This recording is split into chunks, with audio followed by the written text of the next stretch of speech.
Horas, hello warriors, mari ikuti Warrior Worship Night di Kota Medan bersama Pastor Stephen Erastus dan Stephanie Erastus pada hari Sabtu 27 Mei 2023 pukul 18.30 yang bertempat di GSK Rebut Medan, Jalan Bajak 2 nomor 15. See you there and let's worship God together. God bless.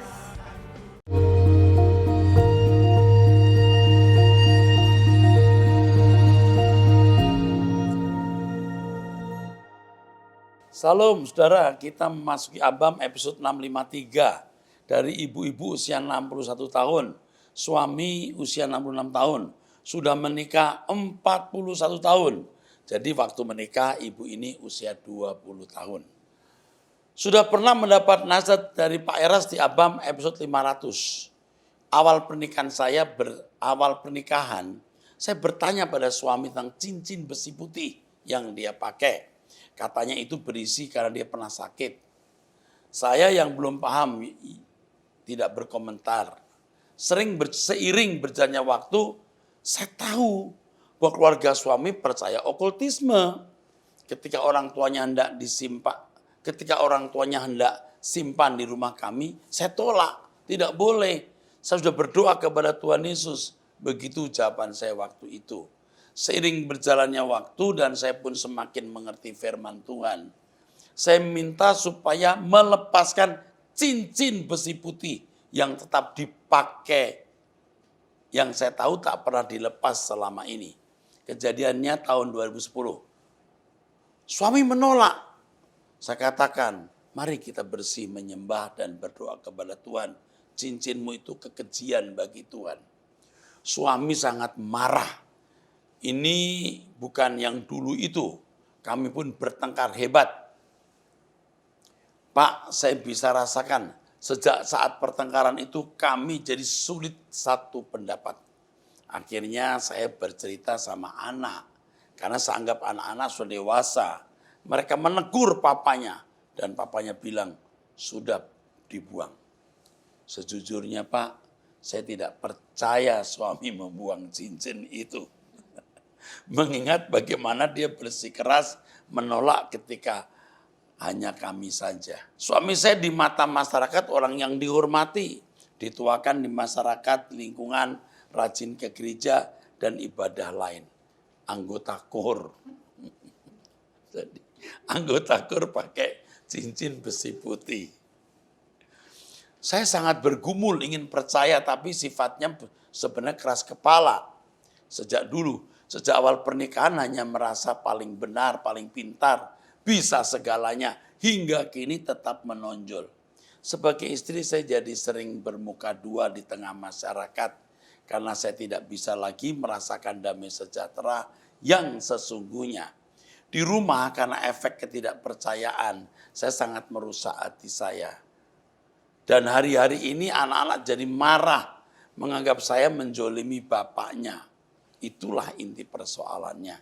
Hingga saya juga sudah pernah mengirim pertanyaan di episode 500. Pak Eras, apakah jimat-jimat seperti itu bisa pudar dengan sendirinya? Oke, bisa. Tapi juga bisa tidak. Tinggal jenis kuasa kegelapan pada benda itu. Ya, ibu merasa suami bohong ya sudah. Sebaiknya ibu diem tidak kepoh. Mau tanya lagi, besi putih masih ada enggak? Nah usah. Jalani saja ibu cari surga saja. Jangan sampai sekarang anak-anak jadi oposisi lawan ibu. Paham enggak? Memang saat ini sudah tidak melekat lagi di tangannya. Itu besi putih itu kan ya. Bagaimana saya bisa meneduhkan hati, menerima dan mempercayai kembali apa kata suami. Karena hubungan sudah tidak bisa lagi harmonis seperti dulu. Seperti sering Pak Eras katakan, hidup ini tragis. Saya terhalang berkemas-kemas mencari LB3 karena sering ribut, walaupun hanya karena hal kecil. Saya berusaha untuk diam. Interaksi di rumah bisa sangat tidak connect, padahal hanya kami berdua saja di rumah. Anak-anak sudah mandiri. Pak Eras, tolong bagaimana saya menjernihkan pikiran. Ibu tidak bisa menjernihkan pikiran kalau ibu tidak menjernihkan sendiri. Tolong Pak, bagaimana saya menjernihkan iman? Ya jernihkan sendiri. Seperti menjernihkan tong air yang kotor. Buang semua. Gak usah curiga kepada suami. Ya saya yakin Pak, besi putihnya masih ada. Gak usah. Masih ada atau tidak, terserah. Tanggung jawab dia kepada Tuhan. Ibu jangan kepo. Mau tahu, serahkan ke Tuhan. Lalu ibu di sini, hidup ini tragis. Saya terhalang berkemas-kemas mencari LB3 karena sering ribut. Loh, yang ribut emangnya siapa kalau bukan ibu sendiri? Kalau diam pasti nggak ada keributan. Kalau dia mau marah, kita tidak balas. Dia biar marah sendiri kayak orang gila. Jadi ibu diem aja ya, mengalah. Kalau masih ada kuasa gelap, dia akan diajar Tuhan. Sekarang ibu cari Tuhan, biar semua yang lain ibu serahkan dalam tangan Tuhan. Sejahtera saja Bu, karena ibu datang sendiri di bumi, akan pulang sendiri. Oke deh. Ini nih, sekarang pertanyaan berikut nih, panjang nih. Dari pria usia 56 tahun ini di UK, United Kingdom ya, Inggris ya. Salam Pak Eras yang baik, sudah beberapa kali saya pernah bertanya di Abam dan selalu dijawab. Terima kasih Pak Eras, kali ini mohon izin untuk bertanya. Bagaimana caranya saya bisa menolong keponakan saya? Keponakan saya tidak punya akte kelahiran. Begitu mendengar surat dari keponakan saya ini, saya prihatin dan sangat sedih. Saya baru kenal dia 1 tahun yang lalu karena mamanya, kakak ipar saya, selalu sembunyikan anaknya ini. Kakak ipar saya dulu pernah berhubungan dengan seorang pria Chinese sampai mempunyai anak laki-laki yang sekarang berumur 31 tahun. Oh, kalau 31 bulan masih bisa dimengerti, 31 tahun. Udah tua dong, udah dewasa. Tapi pria Chinese itu meninggalkan kakak ipar saya dan bayinya begitu saja. Kakak ipar saya menikah dengan kakak saya. Kakak ipar saya menikah dengan kakak saya. Tapi kakak saya seperti tidak mau tahu soal keponakan saya ini. Bahkan sepertinya tidak mengakui anak tirinya ini. Meskipun baru 1 tahun mengenal keponakan saya yang baru ini, saya melihat dia seorang yang bersemangat hidup. Sepertinya dia selalu melakukan segala sesuatu seorang diri tanpa pertolongan. Mamanya atau papa tirinya, ya tanpa minta pertolongan mama papa tirinya, mandiri ya. Dia sangat rajin berusaha dan bekerja. Saat ini dia bekerja di perusahaan swasta, tapi karena tidak punya akte kelahiran, keponakan saya tidak bisa sekolah tinggi. Padahal dia cukup mampu. Dia juga sulit mencari pekerjaan atau sangat terbatas. Cari pekerjaan bahkan melakukan transaksi lain seperti beli asuransi dan lain sebagainya. Apakah Bapak kenal orang di GSKI yang bisa menolong membuat akte kelahiran dan ganti nama keponakan saya ini? Dia ingin merubah namanya yang hanya 4 huruf, yang namanya diganti dengan nama yang pantas. Pernah namanya dia diasosiasikan dengan hewan anjing dalam bahasa Jawa kasar. Mungkin ada kata asunya gitu kali ya. Saya dengar sih sangat sedih. Mohon Pak Eras, saya langsung tunjuk orang GSKI bagaimana ya Pak. Saya tinggal di UK, sedang keponakan saya tinggal di Indonesia. Mohon advisnya. Oke, dicatat nanti pengacara kita menghubungi dia. Ya, baik, pengacara saya akan menghubungi ponakan you, dibantu bagaimana bisa mengurus akte. Ya, oke. Dari ibu rumah tangga usia 51 tahun menikah 2 anak laki-laki remaja. Salam Pak Eras, terima kasih untuk program-program Truth ID yang mengubah pengertian saya tentang kekristenan. Suami saya lebih muda 3 tahun, telah berselingkuh belasan tahun dari PSK. Istri orang, gadis yang menjadi simpanannya, dan sekarang janda 55 tahun yang memiliki anak wanita dewasa. Loh, maksudnya apa ini? Suami saya lebih muda 3 tahun. Telah berselingkuh belasan tahun. Dari PSK, istri orang, gadis menjadi simpenan, dan sekarang janda usia 55 tahun. Loh, janda usia 55 tahun, sedangkan pria ini usianya lebih muda 3 tahun. Ya betul ya? Jadi pria ini usianya 48. Sekarang janda 55 tahun. Jadi janda lebih tua 7 tahun. Hubungan mereka sudah dari tahun 2016. Tapi saya mengetahui dan melihat bukti-bukti foto, chat, setelah liburan mereka dari Eropa tahun 2022. Saat ini pun mereka sedang berlibur di Eropa. Ibu ini yang telah tahu bahwa saya sudah mengetahui hubungan terlarang. Tapi dia tetap dan semakin menguasai suami saya. Ialah lebih muda 7 tahun. 7 tahun. Ini kan dapat daun muda atau gimana ini? Kalau dapat perempuan muda kan daun muda. Kalau dapat pria, ya ranting muda gitu ya. Suami saya ateis, sangat pendiam, jarang berbicara, sehingga hal ini membuat saya pun tidak berani banyak bicara. Dan kalau saya memulai pembicaraan, dia anggap receh dan tidak bermutu. Suami saya ateis, dan mereka sangat bahagia tanpa merasa berdosa. Sehingga saya dan anak-anak sangat kepahitan, Pak. Suami selalu membuli saya dengan kata-kata, dan itu adalah hiburannya. Waduh, dengan pengakuannya. Jadi membuli orang itu hiburan.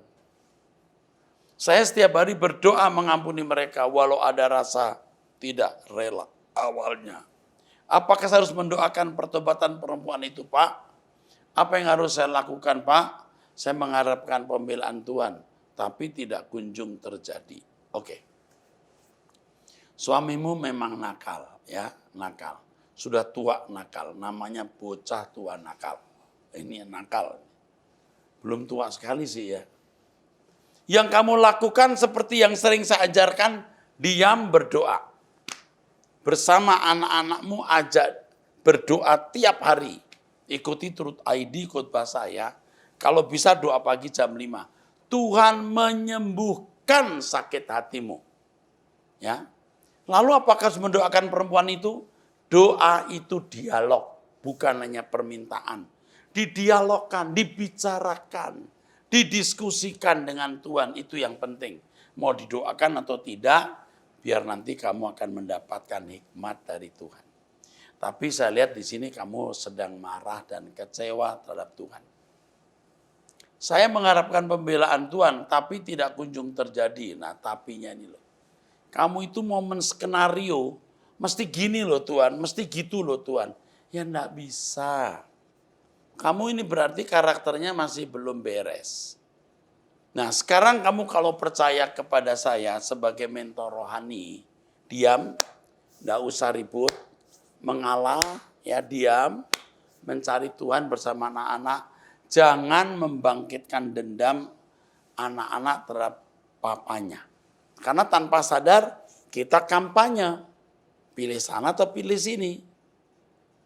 Supaya tidak pilih papanya, pilih mamanya, jelekin habis. Jangan. Jangan menjelekkan suami depan anak-anak. Ibu diam saja, dengan diam ibu jadi model, contoh manusia dengan mana mereka membangun dirinya. Ya Bu, Tuhan pasti bela, tapi tunggu waktu Tuhan, bukan waktu kita. Maknyus, amin. Tuhan tolong Ibu. Dari pria usia 34 tahun sudah menikah. Kami sudah beberapa tahun keluar dari gereja lama, apalagi semenjak COVID. Sampai saat ini kami belum mendaftar diri ke gereja. Jadi kami selalu pindah-pindah gereja. Sampai-sampai orang tua sedih karena kami belum juga menyerahkan anak kami karena belum ada gereja tetap.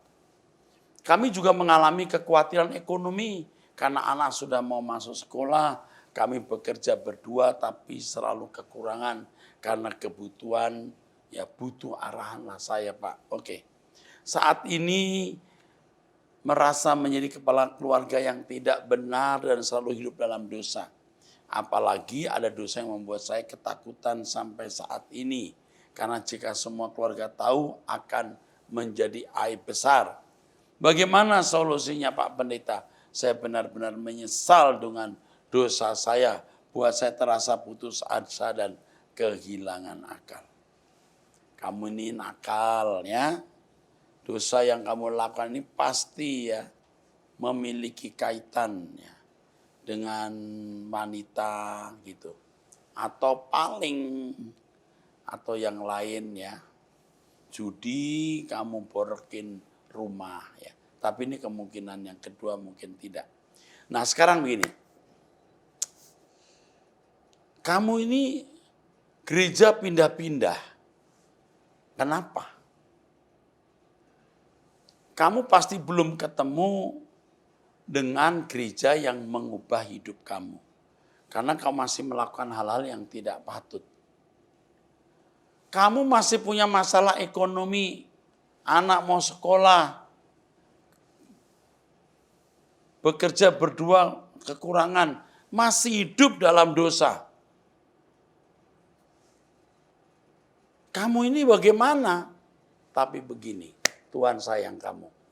Kalau kamu benar-benar bertobat minta ampun, Tuhan pasti mengampuni. Dan jangan berbuat dosa lagi. Menurut teropongan saya, kamu akan diberi kesempatan untuk bisa lolos dari masalahmu.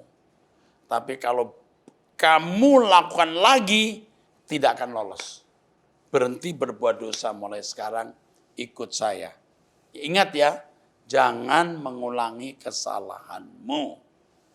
Ya, ini bisa menyangkut wanita, ini bisa menyangkut judi. Oke, cukup. Dari pria usia 40 tahun single. Salam Pak Eras, mohon maaf sebelumnya saya tidak ingin bertanya. Saya hanya ingin minta didoakan oleh Pak Eras. Dikarenakan sudah hampir 2 tahun ini saya belum mendapat pekerjaan sama sekali.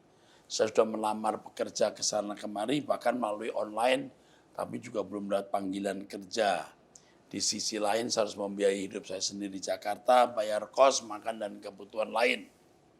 Selama menganggur hanya bisa bertahan dari uang tabungan yang sudah sangat sedikit sisanya dan memprihatinkan. Dan juga bertahan dari barang dagangan online yang terjual dan modalnya sudah ikut terpakai semua. Saya sudah mencoba bersabar dan selalu dekat dengan Tuhan. Kiranya Pak Eras Sudi mendoakan saya dan semua siapapun di luar sana sama dengan saya mencari pekerjaan. Kamu percaya kuasa Tuhan masih ada? Kamu percaya kepada saya sebagai mentor? Tuhan, aku sebut nama ini di pikiranku.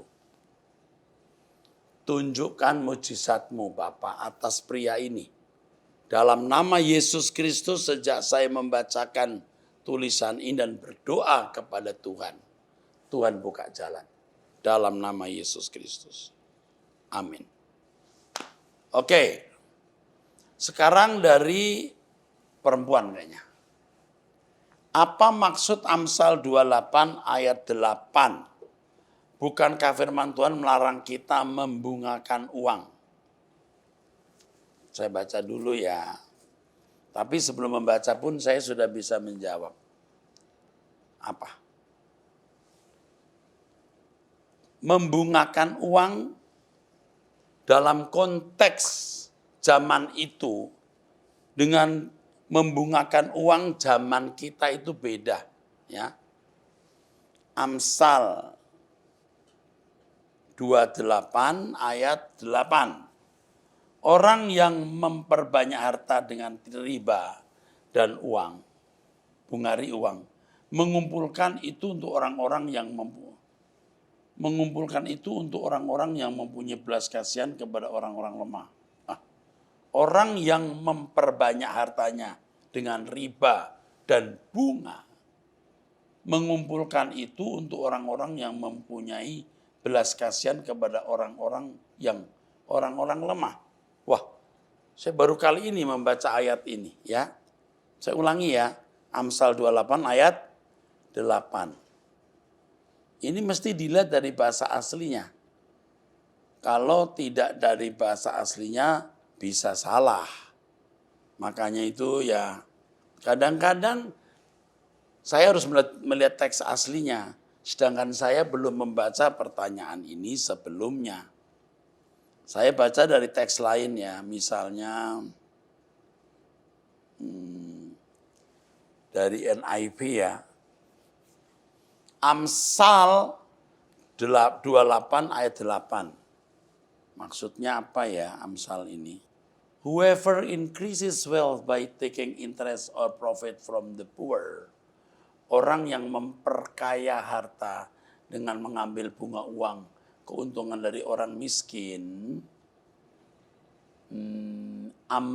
amazes, kabas dalam bahasa aslinya kabas, mengumpulkan itu untuk yang lain, yaitu untuk orang who will be kind to the poor. Oh, apakah ada orang macam ini ya? Jadi mengumpulkan harta lewat bunga uang dari orang miskin, kemudian membagi kepada orang lain, yaitu mereka who will be kind, untuk mereka yang untuk kebaikan bagi orang miskin. Jadi untuk orang miskin kasih orang miskin yang lain. Maksud ada orang kayak begini? Tunggu saya cek lagi teks lain ya. Ini kadang-kadang Alkitab itu ada yang begini-begini nih. Jadi harus melihat teks lain. Get as rich as you want through cheating and extortion, we eventually some friend to give it all back. Oh, maksud menjadi kaya, memperoleh melalui ya menipu atau memeras orang lain, ya. Bahkan but when some friend of the poor is going to give it back. Lalu memberikannya kembali kepada orang miskin. Jadi membungakan uang dari orang miskin, lalu kemudian ketika kaya dia mengembalikan kepada orang miskin. Mungkin bertobat atau memiliki kesadaran. Begitu. Mungkin maksudnya begitu. Itu yang saya bisa jawab ya. Tapi lain waktu saya cek lagi dari bahasa aslinya. Ya. Tetapi ini saya kira tidak terlalu masalah ya. Tidak memberikan banyak pelajaran rohani ya. Apa yang terjadi dalam Amsal ini kan hal-hal yang terjadi pada zaman itu ya. Yang mungkin tidak bisa kita pahami oleh kita di zaman kita hari ini. Kalau saya penasaran saya mesti lihat yang lain. Lihat dulu yang lain coba. Ada orang yang memperoleh kekayaan. Ini terjemahan yang ini tidak ada istilah membungakan uang, tapi dia memperkaya uang, will gather it for him, lalu dia mengumpulkannya untuk belas kasihan untuk orang miskin. Oke, kira-kira begitu, dia dapat uang, dia memberikannya kepada orang miskin. Oke, kira-kira begitu. Jadi minta maaf saya mesti lihat teks aslinya lebih lanjut. Saya kira itu saja, nanti lain waktu kalau ditanyakan saya sudah pelajari. Semua yang ditanyakan ini langsung saya baca atau baru saya baca. Jadi maklum kalau saya harus menunda menjawabnya karena takut nanti salah. Tapi saya sudah beritahu kemungkinan maksud ayat ini. Nah, berikutnya boleh kita minta jodoh orang bule yang cinta Tuhan? Karena dulu mantan saya juga orang asing. Saya kasih tahu ya, orang bule jarang yang cinta Tuhan. Aduh, orang bule saja. Kenapa sih cari yang import? Yang produk dalam negeri saja banyak yang baik-baik. Aduh. Ini pasti karena penampilan orang bule lebih ganteng, apalagi yang duitnya banyak. Orang-orang bule banyak individualistis. Tapi yang cinta Tuhan juga ada.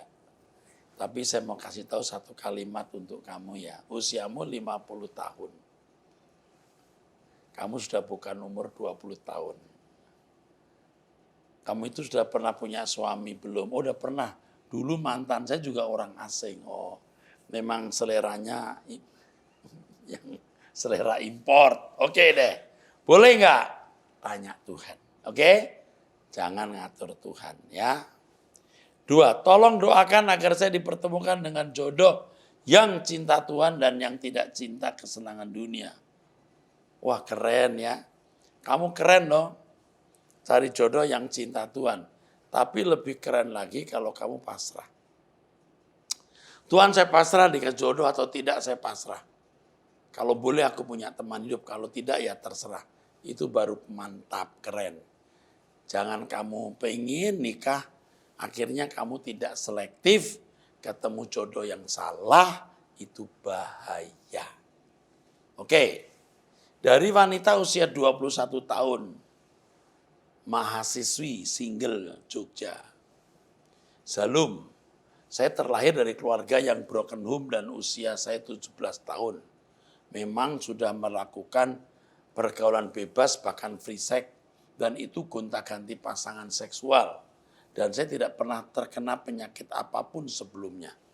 Di usia saya 20 tahun, saya putuskan untuk berubah dan memulai hidup yang lebih positif lagi dengan meninggalkan masa lalu saya dan menetap hanya dengan satu orang saja untuk berhubungan seks sejak tahun 2022. Sampai saat ini karena saya masih sangat terikat dengan dosa tersebut.